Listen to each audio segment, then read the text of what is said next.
मेरे प्रेम पूज्य श्री मुंशी महाराज की जय। समस्त संघ की जय।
पदार्थों का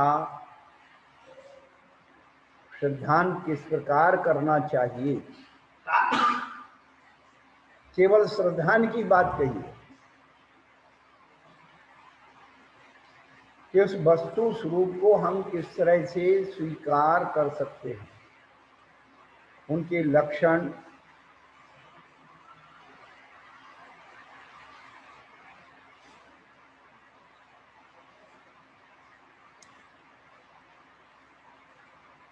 उत्पत्ति, स्वामी, विषय, न्यास, अधिगम, उपाय, इनके द्वारा बताया गया है।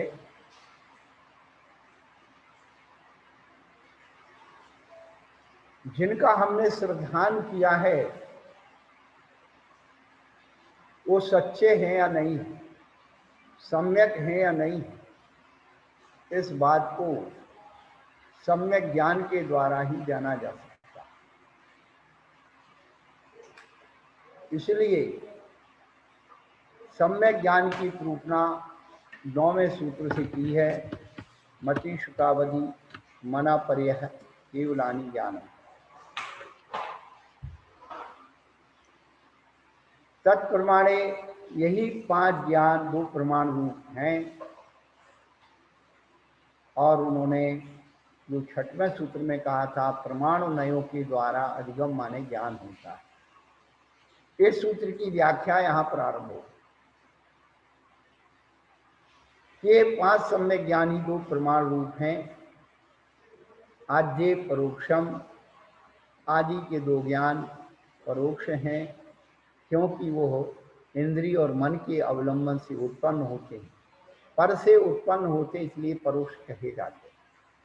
इंद्रियां और मन आत्मा से पर हैं, इसलिए उन्हें परोक्ष कहते हैं।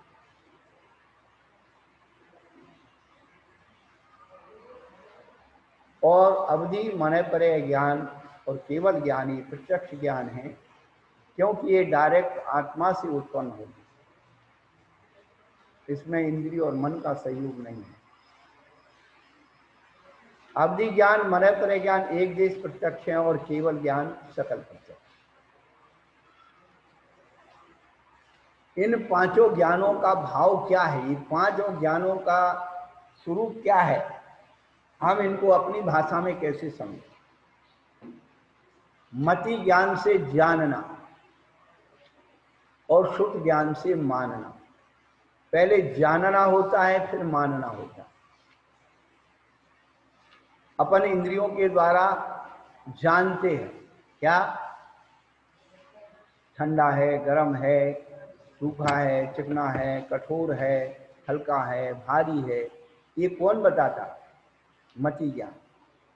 तदिंद्रियानिंद्रिय निमित्तम, मति ज्ञान इंद्रिय और इंद्रिय के मन के निमित्त से उत्पन्न होता है। तो मति के ज्ञान के द्वारा हमने जान लिया और श्रुत ज्ञान के द्वारा माना जाता है।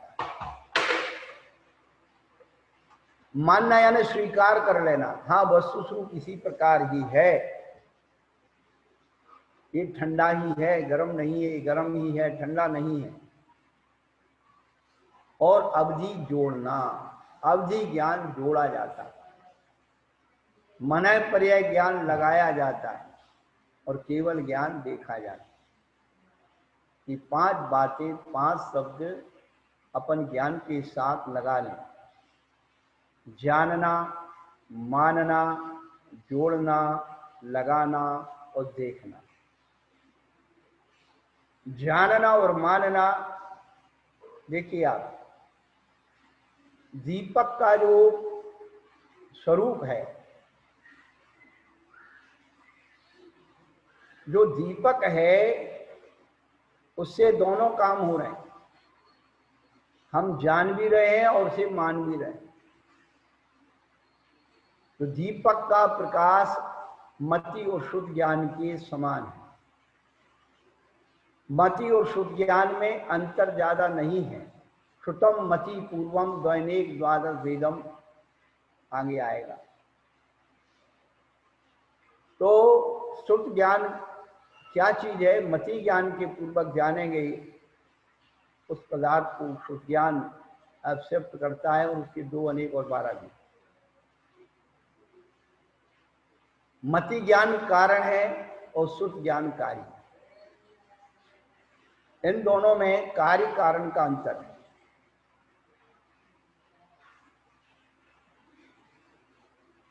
ज्योति कारण है, प्रकाश उसका कार्य। तो ये हो गया मति और शुद्ध ज्ञान। अवधि ज्ञान द्रव्य क्षेत्र काल भाव की मर्यादा लेकर के जो रूपी पदार्थ को स्पष्ट जानता है वो अवधि ज्ञान। ये है टार्च का प्रकाश। टार्च अपने हाथ में रहती है और टार्च को जलाते तो उसका प्रकाश एक लिमिटेड स्थान पर जाता है और उस वस्तु स्वरूप को प्रकाशित करता है। जोड़ होता है, वस्तु और प्रकाश के बीच में, दो के बीच में जोड़ होता है, इसलिए अवधि ज्ञान जोड़ा जाता है। मनय पर्याय ज्ञान लगाते। मनय पर्याय ज्ञान क्या है? दर्पण। अब दर्पण कहाँ लगाते हैं? दीवार पर। अब वो जो है दर्पण वस्तु के पास नहीं जाता, दर्पण में वस्तु का प्रतिबिंब दर्शित होता है। ये है मनः पर्याय ज्ञान। और केवल ज्ञान क्या है? सूर्य का प्रकाश। आप छत पर चले जाइए, जिस तरफ आप जैसे देखोगे आपको सब दिखाई देगा। ये 5 ज्ञानों के 5 भाव हम समझ लें, हमारे बहुत सारे अज्ञान दूर हो जाएंगे। जानना, मानना, जोड़ना और लगाना और देखना। अवधि और मनय पर ज्ञान द्रव्य क्षेत्र काल भाव की मर्यादा को लेकर के रूपी पदार्थ को जानते हैं।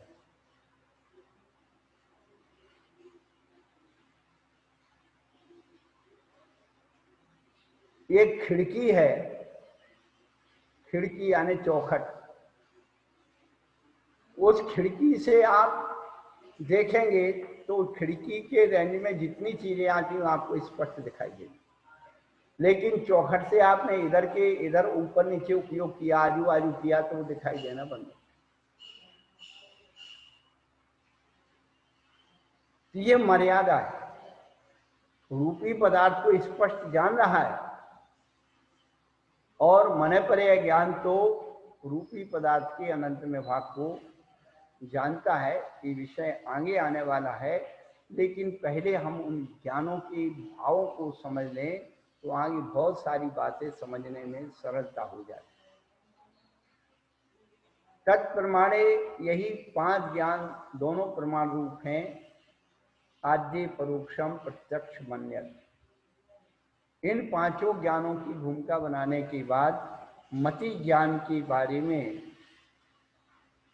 बताया कि मति इसकी संज्ञा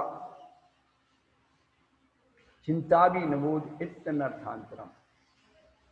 मति, स्मृति, संज्ञा, चिंता और अविद्या, ये मति ज्ञान के पर्यायवाची नाम। ये तत्वार सूत्र का ये सूत्र जो है शब्द को सूत्र है। उस समय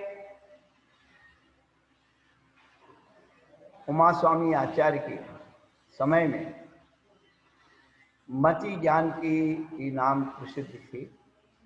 मति ज्ञान आगम से कहा जाता है। स्मृति, संज्ञा और चिंता ये न्याय दर्शन के शब्द हैं। न्याय शास्त्रों में मति ज्ञान को स्मृति, संज्ञा और चिंता का।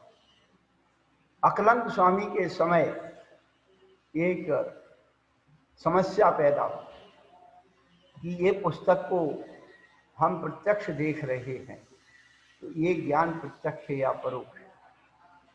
तो वास्तव में हम आंखों से प्रत्यक्ष देख रहे हैं तो आगम की भाषा में ये परोक्ष ही है, लेकिन न्याय दर्शन में इसके हम परोक्ष नहीं कह सकते। इसलिए अकलंक स्वामी ने एक नया शब्द पैदा किया, साम व्यवहारिक प्रत्यक्ष।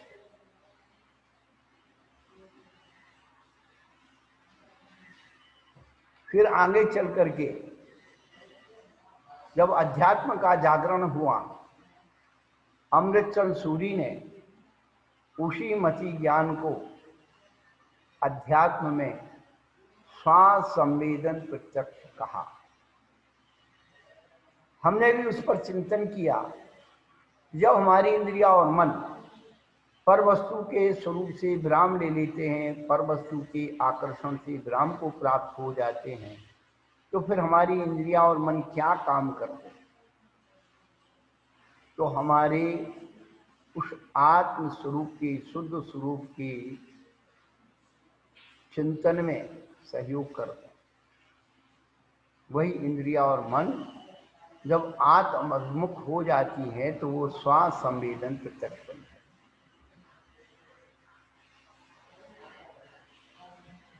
फिर आप दूसरों को प्रमाणित करने के लिए कहते, भाई देखो, आपको विश्वास नहीं है ना, तो आप छू कर देखो,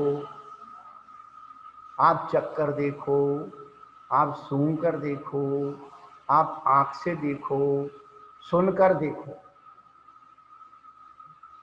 क्योंकि जब हम किसी वस्तु का अपनी इंद्रियों से स्वयं साक्षात्कार कर लेते हैं, उसका विश्वास दृढ़ हो जाता है।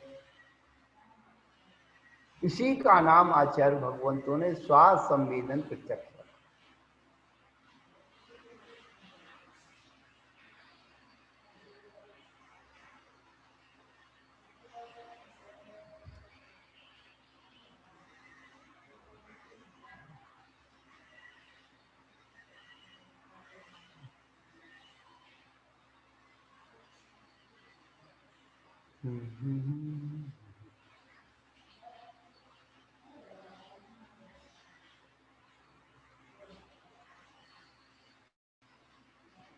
तत्वार सार जो ग्रंथ है उसके पहले अध्याय का 19वें नंबर का श्लोक है, जहाँ पर अमृतचंद सूरी ने मति ज्ञान को स्वास संवेदन प्रत्यक्ष कहा।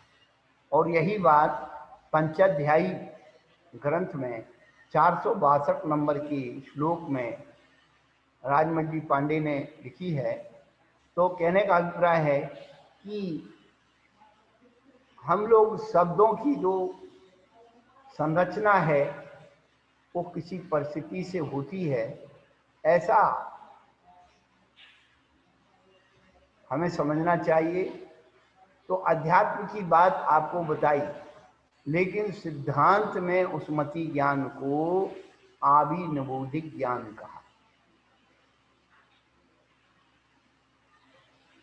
आगम में मति ज्ञान, न्याय दर्शन में स्मृति संज्ञा चिंता शाम व्यावहारिक प्रत्यक्ष, और अध्यात्म में स्वाद संवेदन प्रत्यक्ष, और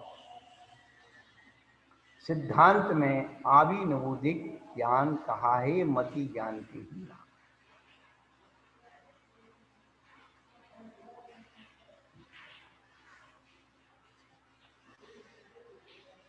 और मति ज्ञान इंद्रिय और मन के निमित्त से होता है, ये बता दिया। लेकिन इंद्रिय और मन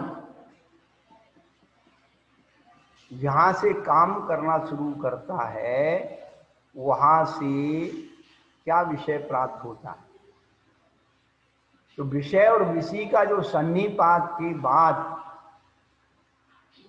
जो प्रथम ग्रहण होता है किसी वस्तु का, रंग रूप का, वह अवग्रह कहलाता है।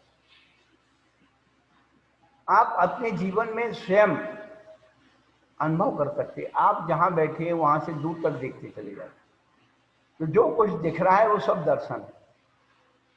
लेकिन वो दर्शन ज्ञान कब बन जाता है कि यदि अपने विकल्प में कि हमें चौकी दिख रही है, पिटाई दिख रही है, किवाड़ दिख रहा है, ये सब ज्ञान में परिवर्तित हो जाता है। सामान्य सत्तावलोकन मात्रम दर्शनम, सामान्य सत्ता का आभासन होना दर्शन है। दर्शन सामान्य है, ज्ञान विशेष। तो उस ज्ञान की शुरुआत कहां से होती है? कुछ है अवग्रह। क्या है? ईहा। ये है अवाय, यही था भार। तो ये मति ज्ञान के चार मुख्य रूप से भेद हो गए। अवग्रह यह अवाय धारणा, कुछ है, क्या है, ये है, ये था।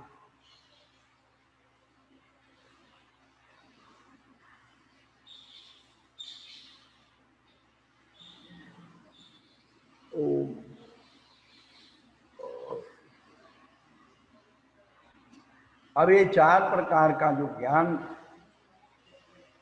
ये किन में लगता है?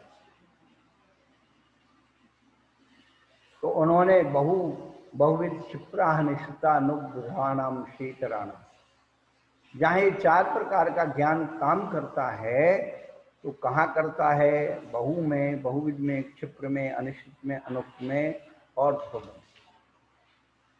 ये 12 प्रकार की वस्तु की अवस्थाएं हैं। तो ये 6 है और 6 इनके उल्टे हैं। बहु का उल्टा एक, बहुविध का उल्टा एक वेद, क्षिप्र का उल्टा अक्षिप्र, अनिश्चित का उल्टा निश्चित, अनुक्त का उल्टा उक्त और ध्रुव का उल्टा अध्रुव। ये 12 अवस्थाएं बन जाती हैं। पिछले दिनों हमने इसकी चर्चा की थी। लेकिन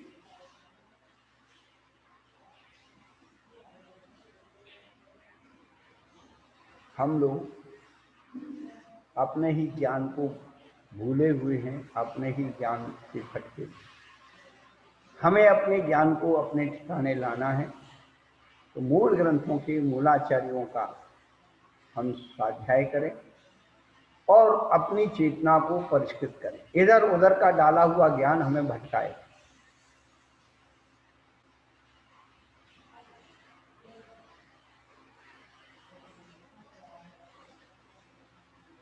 कभी कभी हमारे आचार्य स्वयं अपने खिलाफ बोलते हैं और उसमें शंका करते हैं। वो जानते हैं कि आप ये अंदर वो शंका उठेगी और आप उसका समाधान नहीं कर पाएंगे।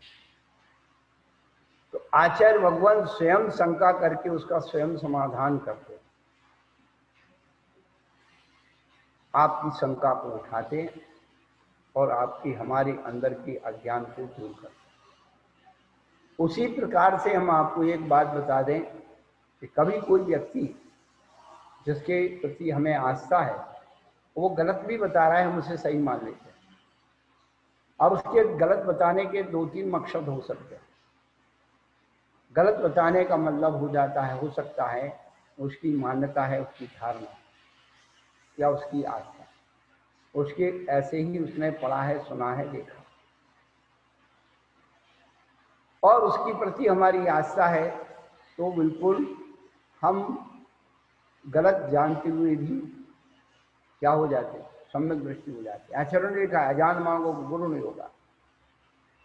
लेकिन उसी बात के सही प्रमाण मिलने पर भी, सही प्रमाण देने पर भी यदि वह व्यक्ति उसे स्वीकार नहीं करता है, उसी समय से वह मिथ्या दृष्टि हो जाता है। तो हमने अपने जीवन में ये पाया कि कोई व्यक्ति यदि गलत बता रहा है और हमें ये समझ में आ रहा है ये गलत है, तो कभी हम उसको ये ना कहें आप गलत हैं। भैया हम आपको गलत नहीं कह रहे, परंतु हमारे आचार्य इस विषय में ये बात, ये प्रमाण है, आप ये गलत सिद्ध करो। हम आपको गलत सिद्ध नहीं कह रहे। हमें अपने व्यवहारिक जीवन में कहते भाई गलतियों से कुछ सीखने को मिलता है, गलतियां हमें सिखाती हैं। बहुत सारी बातें जो हम लोग परंपरा से, रूढ़ी से, धारणा से, मान्यता से ढो रहे, उसका मूल आगम में क्या प्रमाण है, इस बात को खोजना चाहिए। इसलिए हमारे पूज्याचार्य श्री संत श्रोमणी विद्यासागर जी महाराज जी की बात कहते हैं, भैया हमारी बात क्यों मानते हो? हमने भी ग्रंथ पढ़े हैं, मूल ग्रंथ पढ़े हैं, आप भी उसको पढ़ लो। मिले तो स्वीकार कर लो, नहीं मिले तो निकाल दो। क्यों विवाद करना? लेकिन हम लोग जो है अपने स्वार्थ के पीछे आगम को, प्राचीन आचार्यों को, सबको कुर्बान करने के लिए तैयार बैठे हैं, लेकिन एक अपने अहंकार को कुर्बान नहीं करते। मान्यता और धारणाओं पर जीने वाले लोग कभी वस्तु स्वरूप पर नहीं पहुंच सकते। हमें अपनी मान्यताएं और धारणाएं निकालनी होगी, और मान्यता धारणा को निकालने के लिए एक ही साधन है, मूल आगम से, मूल ग्रंथों से स्वाध्याय। कौन क्या कहता है, कौन क्या कहता था, कौन क्या कहेगा, ये तो अनादिकाल की रूढ़ी है। आज तक कभी किसी ने किसी को अच्छा नहीं, सब ने कुछ ना कुछ मूल, ये क्या बोलते, कुछ ना कुछ जो है मीन मेक निकाल कर उसे विवादित कर। तो कहने का अभिप्राय तो यही है कि हम अपने अज्ञान अंधकार को दूर करना है तो स्वयं की पुरुषार्थ से सम्यक ज्ञान की लौ जगानी। कल हमने बताया था एक शब्द ने रतनचंद मुख्तार पैदा कर दिया, केवल सम्यक दर्शन की जिज्ञासा ने एक रतनचंद मुख्तार पैदा। ये जिज्ञासा, ये जितनी भी वैज्ञानिकताएं पैदा होती हैं, आविष्कार होते हैं, ये जिज्ञासा के द्वारा ही होते हैं। बताइए आप, कोई एक वैज्ञानिक बगीचे में बैठा था, सेव फल टूट के नीचे आ गया। अब वो दिमाग लगा रहा है कि ये सेव फल नीचे ही क्यों आया, ऊपर क्यों नहीं गया, ऐसा क्यों नहीं हुआ, वैसा क्यों नहीं हुआ, दुनिया भर। अरे भाई देखिए, एक वैज्ञानिक ये बात सिद्ध कर सकता है कि ऊपर की चीज नीचे कैसे आती, लेकिन हमारे जैनाचार्यों का विज्ञान देखिए आप, कि नीचे की चीज ऊपर कैसे जाती है? ये जो विज्ञान है हमारे जैनाचार्यों का विज्ञान, कि आप ऊपर की चीज नीचे आ गई, आपने कहा भाई गुरुत्वाकर्षण से आ गई, फलाना हो गया, लेकिन नीचे वाली चीज ऊपर कैसे जा रही है, इसमें कौन सा विज्ञान लगा? ये है असली विज्ञान। जब आपके सैटेलाइट लॉन्च होते हैं, उपग्रह लॉन्च होते हैं, एक स्ट्रक्चर तैयार किया जाता है, रॉकेट कहा जाता है। ये रॉकेट क्या है? एक स्ट्रक्चर है, उसके अंदर वो उपग्रह फिट किया जाता है, वो यान फिट किया जाता है, और इस रॉकेट से क्या किया जाता है, उसमें ऊर्जा भर के और कंप्रेसर दिया जाता है।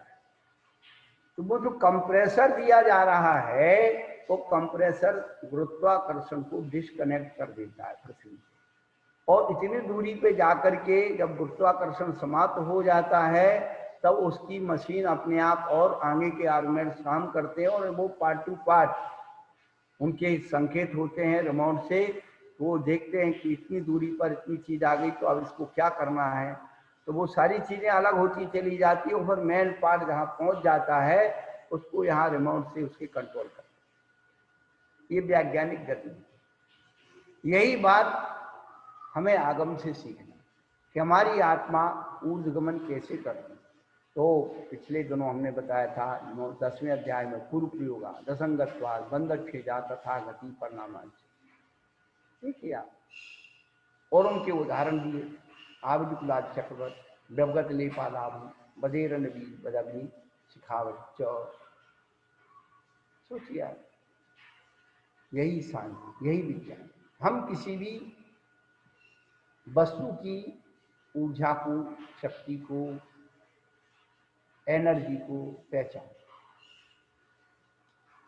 और पहचान करके उसको यूजफुल बना दे, प्रयोगी बना दे, लोगों के काम की बना दे, वो विज्ञान होगा।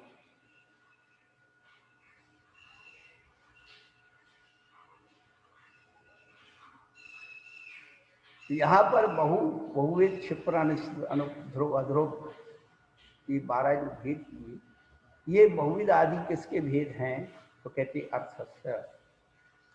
ये ज्ञान के भेद नहीं है, ये पदार्थ के भेद हैं।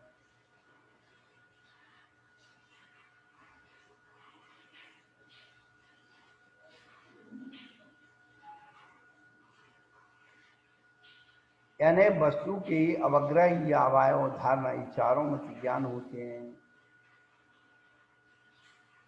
चक्षु आदि इंद्रियों का विषय अर्थ कहलाता है। बहु आदि विशेषणों से युक्त उस अर्थ के अवग्रह आदि होते हैं। अरे वस्तु का अस्तित्व तब ना कहेंगे कुछ है ही नहीं, तो क्या कहेंगे?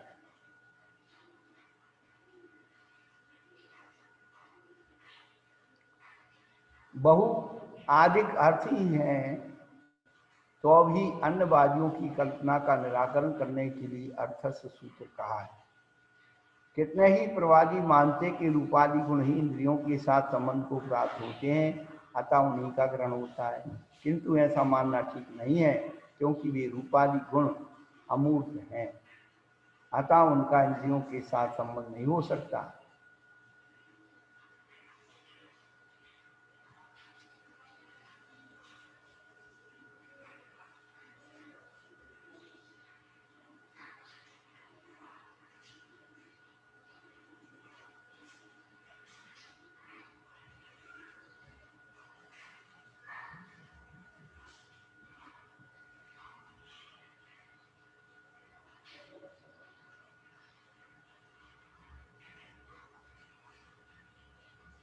यहाँ शंका की कि आपने रूपादि गुण को अमूर्त कह दिया, तो फिर मैंने रूप देखा, मैंने गंध सूंघा, ये व्यवहार नहीं होगा। परंतु होता अवश्य है। इसका क्या कारण है? कहते जो पर्यायों को प्राप्त होता है या पर्यायों के द्वारा प्राप्त किया जाता है, अर्थ है। इसके अनुसार अर्थ द्रव्य ठहरता है। उसके इंद्रियों के साथ संबंध को प्राप्त होने पर, क्योंकि रूपादि उससे अभिन्न है, अतः रूपादि में भी ऐसा व्यवहार बन जाता है कि मैंने रूप देखा, मैंने गंध सूंघा। रूप आदि सब किसके हैं? पुद्गल के। तो पुद्गल के संबंध और पुद्गल रूपी है।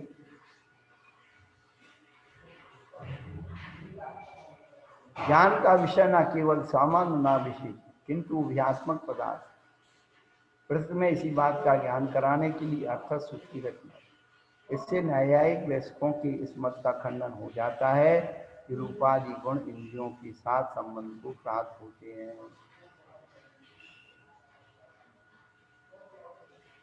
तो क्या ये अवग्रह आदि सब इंद्रियों और मन के होते हैं, क्या इनके विषय की अपेक्षा कुछ भेद हैं? तब आचार्य कहते हैं कि हाँ, व्यंजन स्याव ग्रहा, व्यंजन का अवग्रह ज्ञान ही होता है।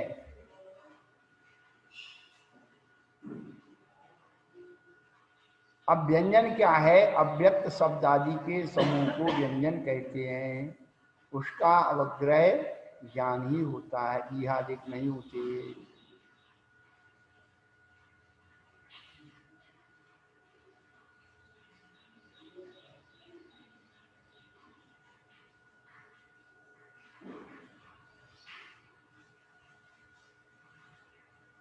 अवग्रह दो प्रकार का है, अर्थावग्रह और व्यंजनावग्रह।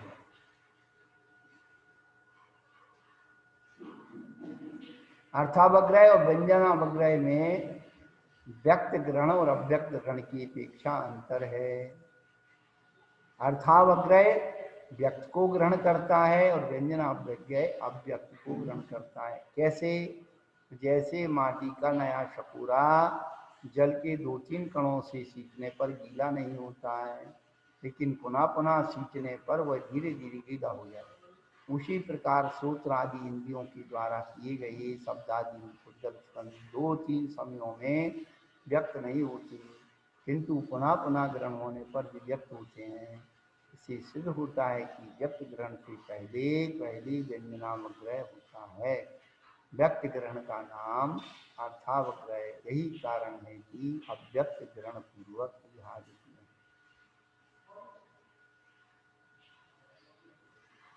यहाँ अव्यक्त शब्द आदि को व्यंजन कहा है, किंतु वीरसेनाचार्य इस लक्षण से मतानुसार प्राप्त अर्थ का प्रथम ग्रहण व्यंजन कहलाता है।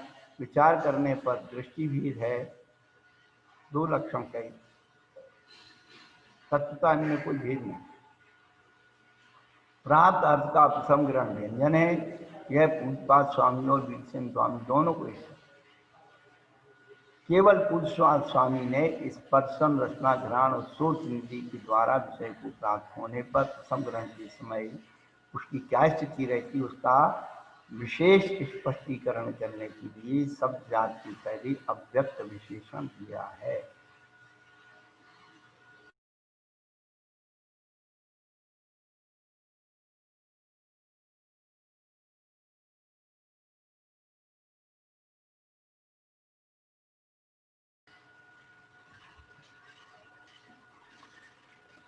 तो व्यंजनावग्रह को व्यंजनावग्रह कहते हैं।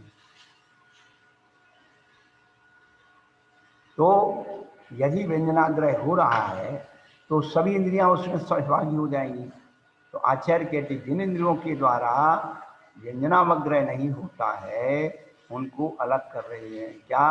ना चक्षु रंध्रियाभ्याम, चक्षु और मन से व्यंजनावग्रह नहीं होता है। क्यों? चक्षु देख करके आकार ग्रहण कर लेता है और मन सोच करके उस आकार का नाम प्रकार बता देता है। इसलिए चक्षु और मन को छोड़ करके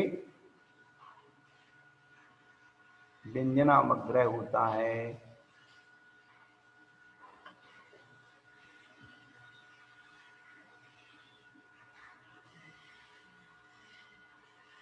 बचपन में खेल खेलते थे ना, पीछे से जाकर के आंख बंद कर ली, अब वो देख रहा है, आंखों से दिख नहीं रहा है, अब मन सोच के बता नहीं पा रहा कौन कौन कौन।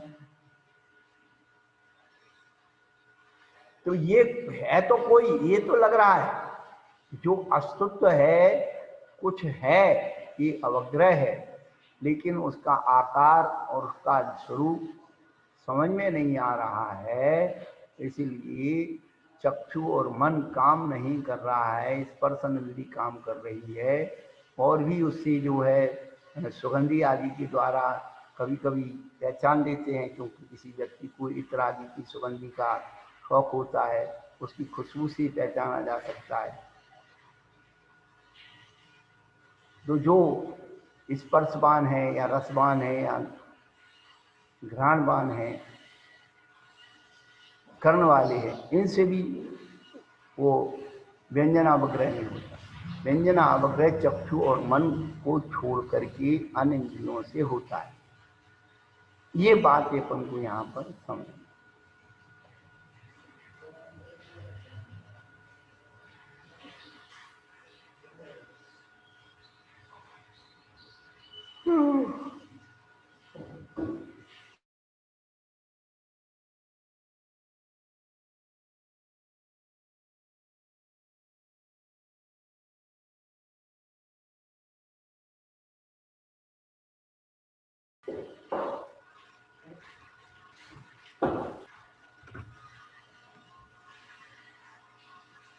यहाँ तक मति ज्ञान का कथन हुआ है। अब श्रुत ज्ञान के बारे में बताते। श्रुत ज्ञान का एक ही सूत्र बताया। अब चूंकि एक हफ्ते बाद आपका पर्युषण पर्व आने वाला है, पुनः अपन इन्हीं की व्याख्याएं सुनेंगे। प्रतिदिन जिनवाणी का पूजन दोपहर में और एक अध्याय तत्वार सूत्र की वाचना और 9 अध्यायों का मूल पाठ, ये सब अपने क्रम में जोड़ेंगे। लेकिन अभी से अपन सुन लेंगे, पढ़ लेंगे, तो फिर वो सुने हुए शब्दों में अपन विशेष समझ सकते हैं और विशेष भी बता सकते हैं।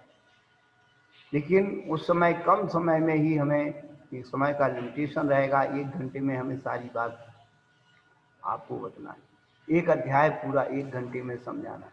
अभी 1 घंटे में एक सूत्र भी पूरा नहीं। विश्लेषण बहुत है, समय बहुत कम है। आचार्य कहते अंतो नत्ति सुदीनम कालो थो वयम कृदुमेहा तन्वरी सिक्यव्यम जम जम मनम खयम कुल। हे भव जीवात्माओं, श्रुत अपार है, अंतो नत्ति, कालो थो, समय बहुत थोड़ा है, वयम से दुर्मेहा, और ऊपर से अपनी दुर्बुद्धि है। इसलिए तू ऐसी शिक्षा को ग्रहण कर जिससे तेरे जन्म मरण का क्षय हो जाए।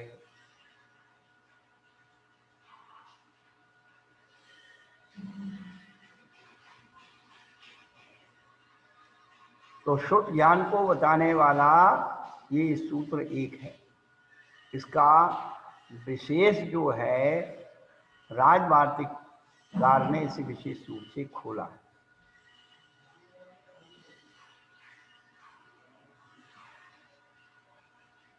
श्रुतम मति पूर्वम द्वैनेक द्वादश भेदम। श्रुत ज्ञान मति ज्ञान पूर्वक होता है, उसके 2, अनेक और 12 भेद।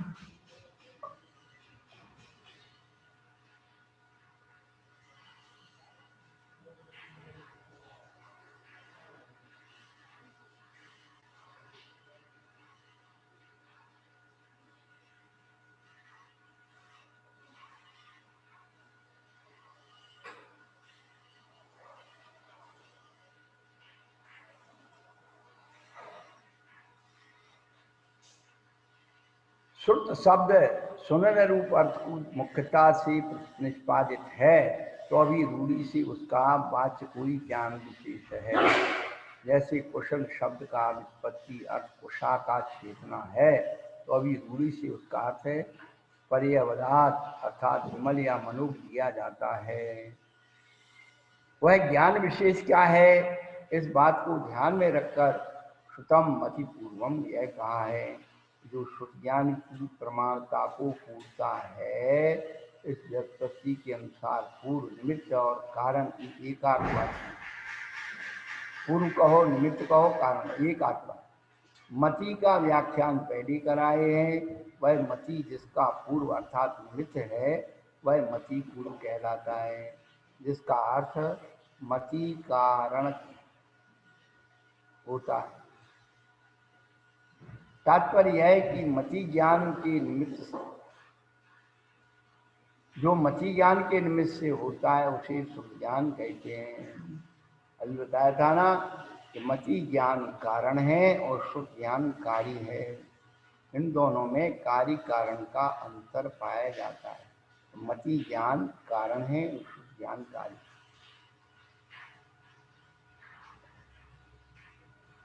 यदि श्रुत ज्ञान मति ज्ञान पूर्वक होता है तो श्रुत ज्ञान भी मत्यात्मक ही प्राप्त होता है, क्योंकि लोक में कारण के समान ही कार्य देखा जाता है। तो समाधान कहते हैं यह कोई एकांतिक नियम नहीं है कि कारण के समान कार्य होता है। यद्यपि घट की उत्पत्ति दंडादिक से होती है तो भी वह दंडात्मक नहीं होता। घट जो है डंडा नहीं बनता है, तो घट बनाने में डंडा निमित्त है तो कारण है, लेकिन कारण के अनुसार कार्य हो ही जाए नियम नहीं है, क्योंकि घट की उत्पत्ति दंडादि की निमित्त से होती है, पर वह घट जो है दंडात्मक नहीं है। पहला। दूसरा, मति ज्ञान के रहते हुए भी श्रुत ज्ञान नहीं होता। क्या? मति ज्ञान के रहते हुए भी श्रुत ज्ञान नहीं होता। क्यों? यद्यपि मति ज्ञान रहा आता है और श्रुत ज्ञान के बाह्य निमित्त भी रहे आते हैं, तो अभी उसके श्रुत ज्ञानावरण का प्रबल उदय पाया जाता है, उसके श्रुत ज्ञान नहीं होता। इससे सिद्ध होता है कि मति ज्ञान अकेला रह सकता है। श्रुत ज्ञान की परिणमत ना हो तो एक साथ कितने ज्ञान हो सकते हैं? 1 2 3 4। एक होगा तो मति ज्ञान अकेला या केवल ज्ञान अकेला। 2 होंगे तो मति और श्रुत होंगे। 3 होंगे तो मति श्रुत अवधि और मति श्रुत अवधि 3। और 4 होंगे तो मति श्रुत अवधि ना हो, मन परे हो जाए। ये भी अवधि की जो ऑप्शन में मन परे ज्ञान भी हो सकता है 3 में। और 4 होंगे तो मति श्रुत अवधि और मन परे। पांचों ज्ञान एक साथ नहीं हो सकते। इसका माजरा क्या है? एक बहुत बड़ी फैक्ट्री है, उसमें बहुत तरह की मशीनें लगी हुई और पूरी फैक्ट्री का उन्होंने एक गणित निकाला कि पूरी फैक्ट्री के लिए कितने पावर की जरूरत होती है। उन्होंने लगाया गणित कि ये इतनी मशीनें हैं, इतने पावर से चलती, इतने पावर से चलती, इतने पावर, सबको जोड़ लिया। अब एप्लीकेशन दी कि भाई हमारी फैक्ट्री चलाने के लिए 1500 पावर की जरूरत है। तो उन्होंने क्या किया? 1500 पावर का जो है ट्रांसफार्मर ले लिया और उससे पावर हाउस से उसको वहाँ कलेक्ट कर लिया। अब वो 1500 पावर का करंट उसमें आ गया, मीटर पर।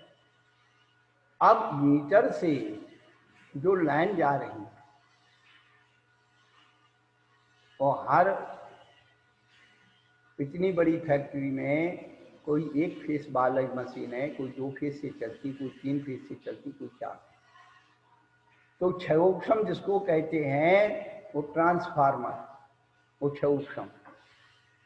तो क्षयोक्षम तो चारों ज्ञानों का एक साथ रह सकता है, लेकिन जहाँ उसका प्रयोग करेंगे तो थोड़े पावर से चलने वाली मशीन में उस पावर को थोड़ा देंगे। 1 फेस चलने वाली, 2 फेस चलने वाली, 3 फेस, 4 फेस तक चलने वाली मशीनों का पावर का बंटवारा करें। इतनी सी बात है। ऐसे ही चारों ज्ञानों का सूक्ष्म एक साथ हो सकता है, लेकिन जब उपयोग होगा तब अपने अपने समय पर अपने अपने सूक्ष्म के अनुरूप होगा।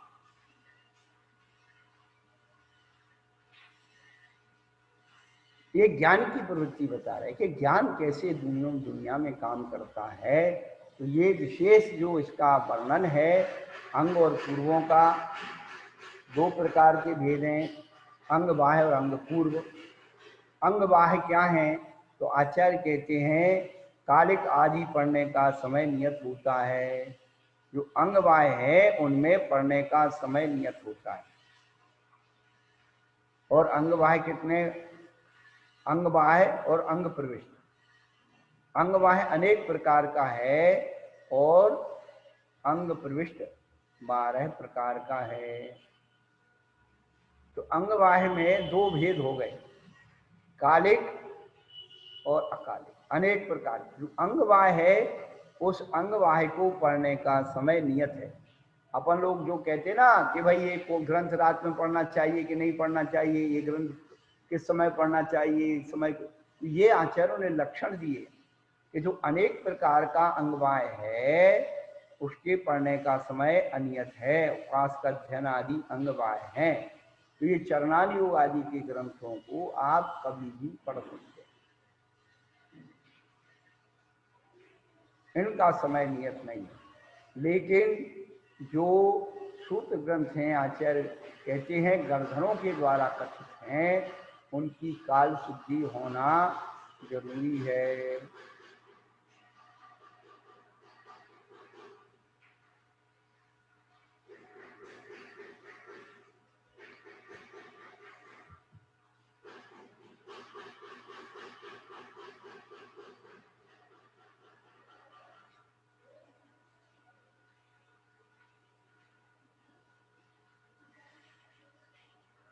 सूत्र में आए भेद को दो आदि प्रत्यय के साथ लगा, दो भेद अनेक भेद 12 भेद। शुद्ध ज्ञान के दो भेद, अंग बाह्य अंग प्रविष्ट।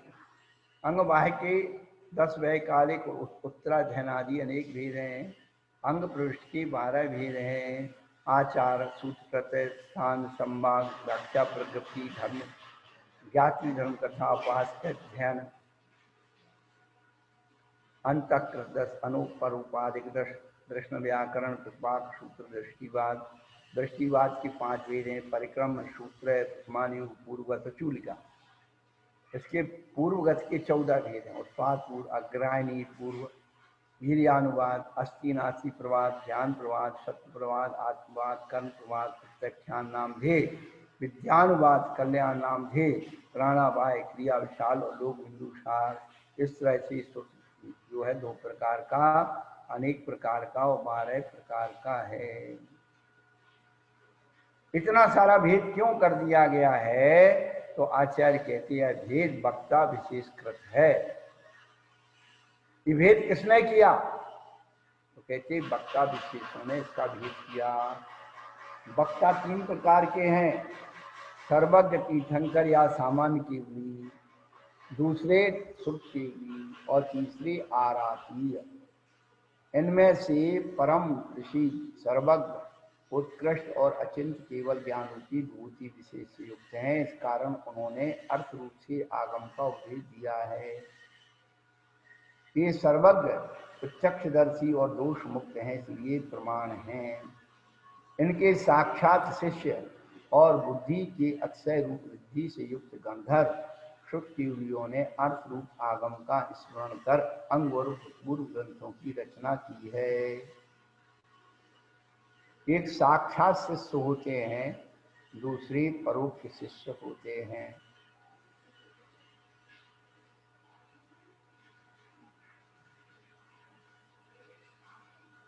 जो अनंत भगवान के सामने ही उनके शिष्य बन गए और बुद्धि के अक्षय से वृद्धि प्राप्त करके गणधर आदि पदों को प्राप्त किया है, ऐसे गणधर सुखदेवियों ने अर्थरूप आगम का स्मरण कर अंग और पूर्व ग्रंथों की रचना की है।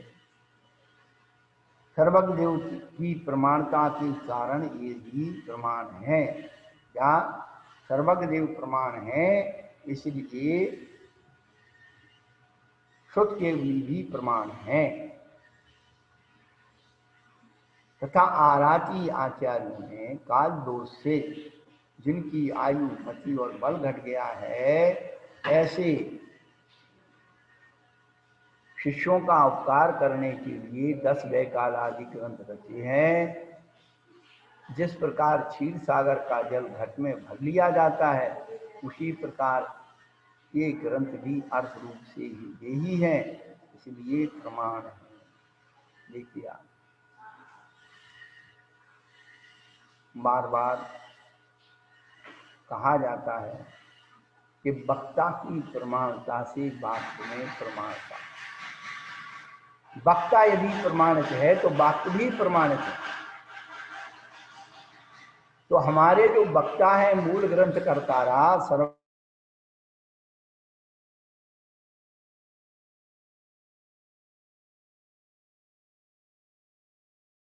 क्योंकि उन्होंने द्रव्य तत्पदार्थ का स्वरूप अपने ज्ञान के द्वारा नहीं मान लिया, उन्होंने अपने ज्ञान के द्वारा उस वस्तु स्वरूप को स्वयं पुष्ट किया है कि हाँ ये वस्तु स्वरूप ऐसा ही है, इसलिए प्रमाणित है।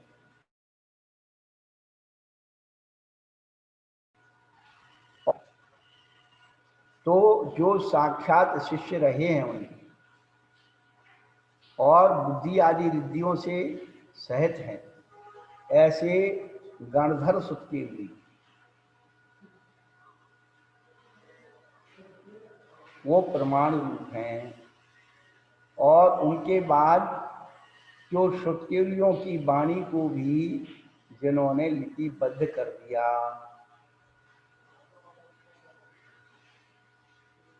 देखिए आप, जिनवाणी कब तक है?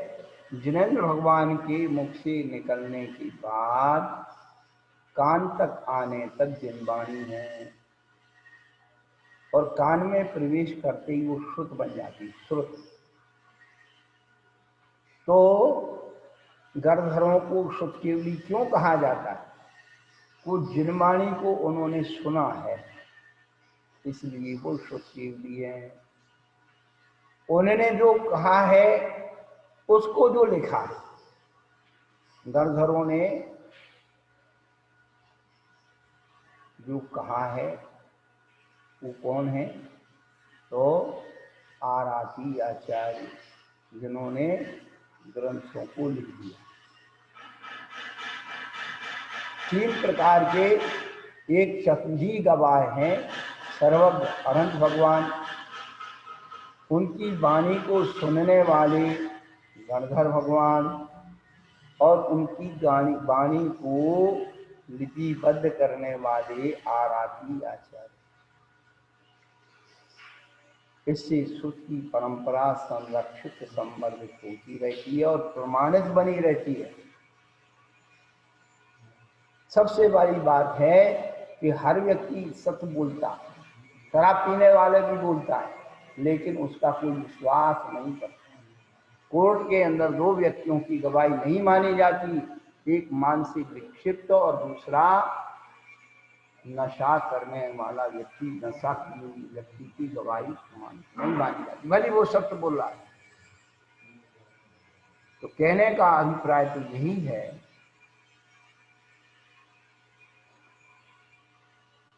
कि हम लोग श्रुत ज्ञान की जितनी विनय करेंगे, परोक्ष विनय करेंगे, उसका स्वाध्याय करेंगे, मूल ग्रंथों का अध्ययन करेंगे, अपने आप हमारी भ्रांतियां दूर हो जाएंगी। सीधी बात। हम जो है अंधेरे में देख रहे हैं, रस्सी का टुकड़ा पड़ा हुआ है, कल्पना कर रहे हो सांप। अब हवा भी चल रही है, अब वो रस्सी का टुकड़ा थोड़ा थोड़ा हल भी रहा है, तो दिमाग में आ रहा है वो सांप। लेकिन जब अपन एक दीपक को जला लेते हैं और दीपक के उजाले में देखते हैं, उसकी एक्टिविटी देखते हैं, तो समझ में आता है भैया ये तो रस्सी का टुकड़ा था, अपन तो भ्रांति से समझ रहे थे सांप। जब तक अपन स्वयं के अपने अंदर का ज्ञान का दीपक नहीं जलाएंगे, तब तक कुछ नहीं होने वाला, अंधेरे में ही रहेंगे। और वो ज्ञान का दीपक कैसे जलेगा? ये शुद्ध ज्ञान की माचिस है। ये शास्त्र जो है माचिस के आकार का। अब माचिस में रखी रखी तीली तो अपने आप जल नहीं जाएगी, आपको इतना पुरुषार्थ करना पड़ेगा, तीली निकाल करके उसे रगड़ना पड़ेगा। ऐसे ही शास्त्र के अंदर जो शब्द हैं वो तीली के समान हैं, उनका हम चिंतन करें, मंथन करें, उनकी ऊर्जा अपने आप प्रकट हो जाएगी और वस्तु स्वरूप अपने आप प्रतिभाषित होने लगेगी। विचित्र बात है संसार की, एक पत्थर को जौहरी के रत्न कह देता है तो हमारा दृष्टिकोण उस पत्थर से बदल जाता है, वो पत्थर सामान्य भी कीमती बन जाता है।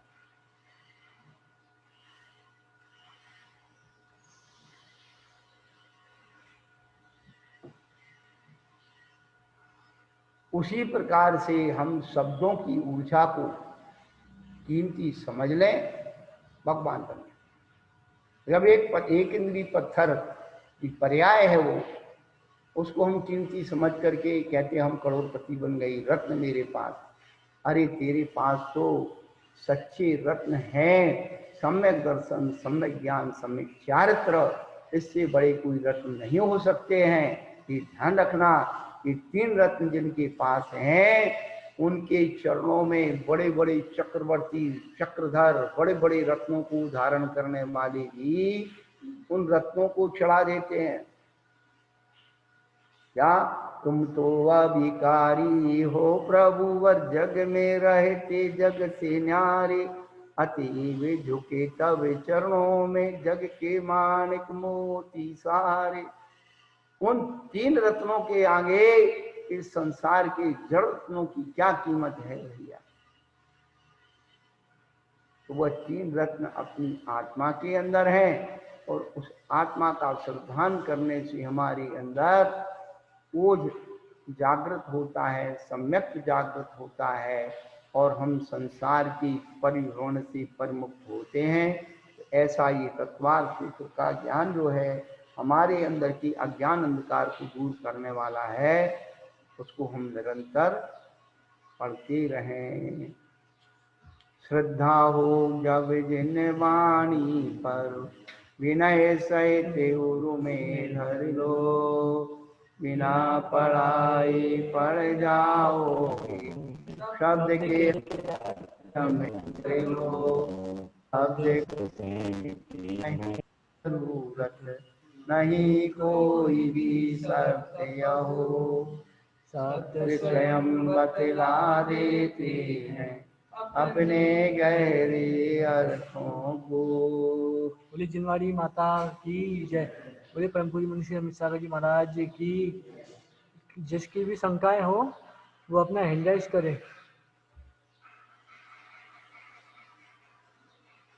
डॉक्टर डीसीएन सर अपना माइक अनम्यूट कीजिए।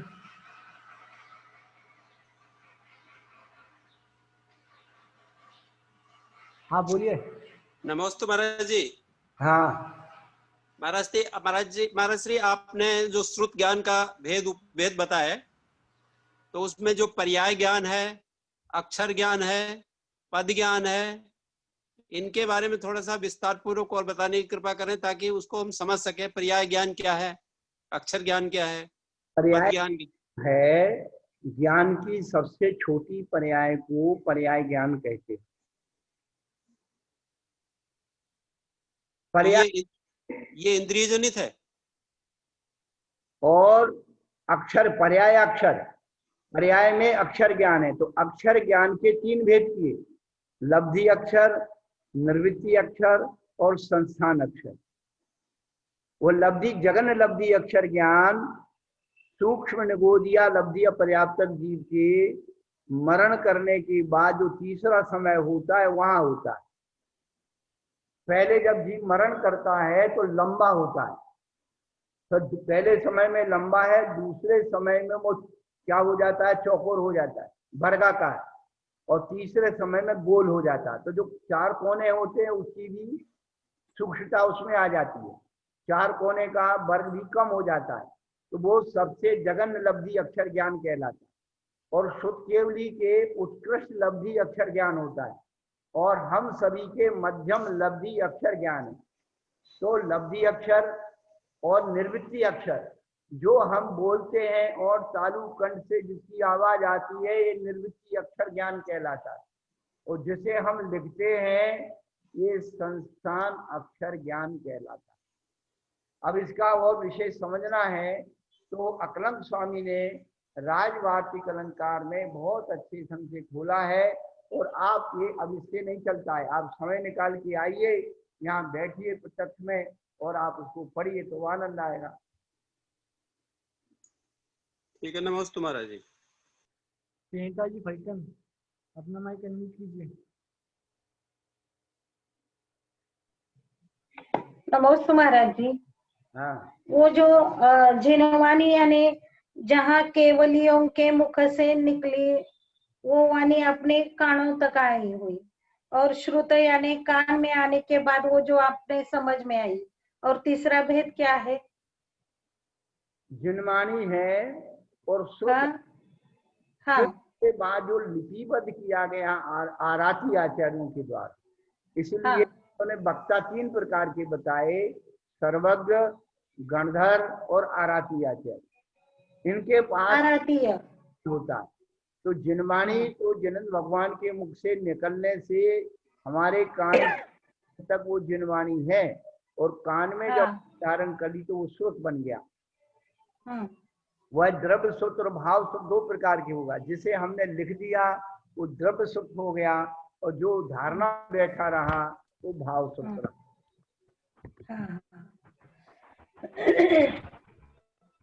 डॉक्टर गोदावरी जी, अपना माइक अनम्यूट कीजिए।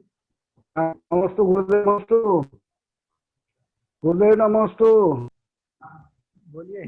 गुरुदेव, नमस्ते आशीर्वाद। गुरुदेव, मेरी हाँ गुरुदेव, मेरे जिज्ञासा ये है कि अभी आपने फरमाया कि अमृत सूरी ने और अंकलक देव स्वामी ने जो प्रत्यक्ष ज्ञान जो अभी है उससे आपने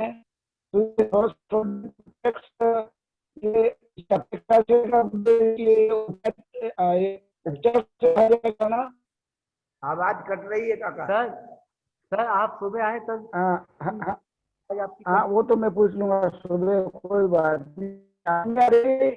रामपाल जी, अपना माइक अनम्यूट कीजिए।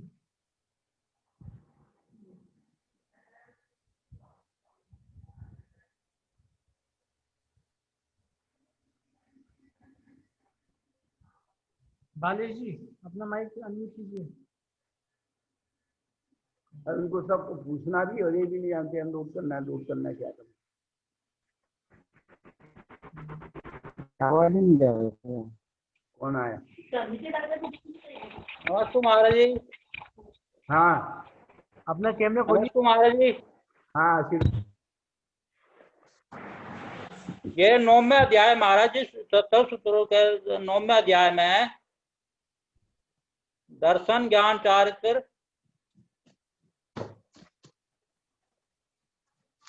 नमस्ते महाराज जी, नमस्ते। बोलो बोलो।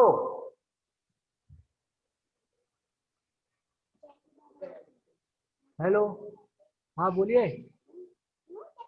नमस्ते महाराज जी, नमस्ते महाराज जी, नमस्ते। हाँ ये 9वें अध्याय में महाराज जी दर्शन ज्ञान चारित्र तप और उपचार आया महाराज जी। 9वें अध्याय में दर्शन ज्ञान चारित्र तप और उपचार ये आया महाराज जी। इसके साथ विनय लगाया, विनय। हाँ हाँ हाँ, दर्शन विनय, ज्ञान विनय, विनय का शब्द यहाँ क्यों लगाया महाराज जी? 4 प्रकार की ज्ञान दर्शन 4 कहा। उपचार विनय का मतलब है कि आवाज आई महाराज जी, आवाज नहीं आई। उपचार विनय का मतलब है, आवाज नहीं आ रही महाराज जी, उनकी ही आवाज नहीं आ रही महाराज जी। दर्शन ज्ञान चारित्र को धारण करने वाले पात्रों की भी विनय करना। केवल दर्शन ज्ञान चारित्र की विनय नहीं है। जिनने दर्शन ज्ञान चारित्र को, और फिर यहाँ ये उपचार शब्द आया, उपचार का क्या मतलब रहेगा महाराज जी? उपचार का मतलब जो नया ना होते हुए, आवाज नहीं आ रही महाराज जी, आवाज नहीं आ रही महाराज जी। जब यहाँ आओ तब समझाएंगे। आपका नेटवर्क प्रॉब्लम हो रहा है, इधर से तो आवाज सबको आ रही है। लिख के रखो। अगला किसी का प्रश्न है क्या?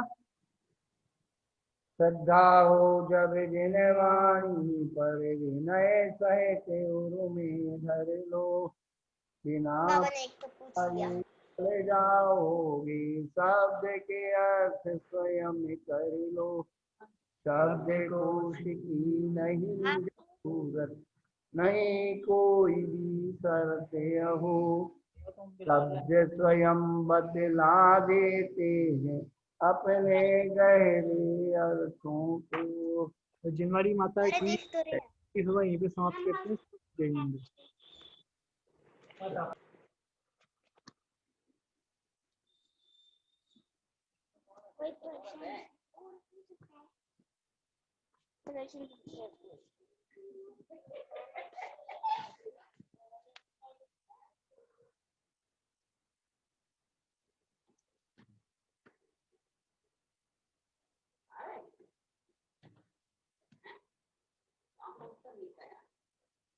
हाँ? वो फिर बंद हो रहा था आवाज महाराज जी का। बता दिया था हमारे, लेकिन हमारे पास सवाल